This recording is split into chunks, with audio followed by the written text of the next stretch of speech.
Hi there and welcome to Ask Immigration Consultants. You're with Andy O'Dell, your licensed immigration advisor in Christchurch, New Zealand.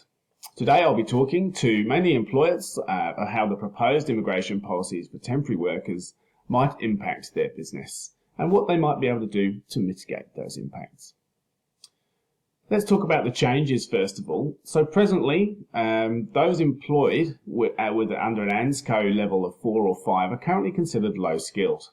These could be, for example, a dairy farm worker. You could also then have the high skilled, which would be an ANZCO level of 1, 2 or 3, and that can be a wide variety of roles, up to even a farm manager. So the proposed changes are that even though people might be highly skilled, so previously they could have been a 1, 2 or a 3 as a farm manager, if they get paid less than $23.49 an hour, then they fall within the low skilled category. On the about face of that, someone who is currently low skilled, however, they might receive a high salary or wage of, for example here, a threshold of $35.24 an hour, that although they carry what is presently considered a low skill level of 4 or 5 on the ANZCO skill level chart, they will be considered highly skilled. Why does this matter? Well, when those changes come in, if someone remains low skilled, then your employees can only remain in New Zealand for 3 years. They must then leave for 12 months before being able to return. In addition, whilst they're here for those 3 years, their families are unable to join them under a partnership visa, which is different to the current rules. Finally, the route to long-term residence and then citizenship is therefore closed to them.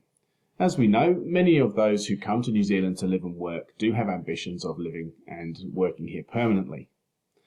So what's the impact on your business? Well, you could face a higher churn rate as employees look for the best long-term opportunities available to them to live and work in New Zealand longer term. You may see an increased pressure on wages to try and meet the high or low skilled thresholds as appropriate. It does give you an opportunity to differentiate your business. You may choose to invest in training or in paying an above current market rate to become an employer of choice and therefore attract skills and talent to you. What can you do to avoid the effect of these proposed immigration policies? Well, if your employees are at an ANZCO skill level 4 or 5 and with a salary level of lower than $35.24 an hour, then they are at risk. So, one easy solution is, well, pay $35.24 an hour or more to your employees. You may look for employees with a skill set that can provide value at that threshold or above. Alternatively, you may wish to train staff during the 3-year period up to an ANZCO level of 1, 2 or 3. That will enable them to be highly skilled and therefore be paid the threshold of $23.49.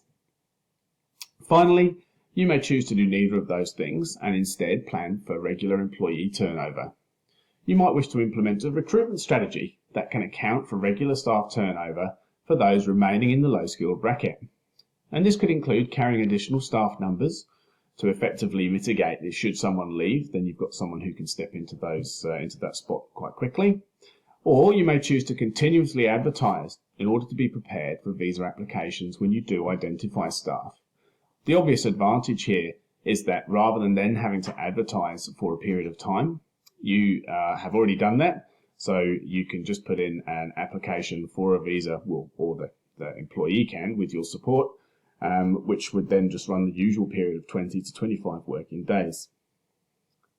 So I hope you've enjoyed that quick summary on the proposed changes, and thank you very much for watching our video.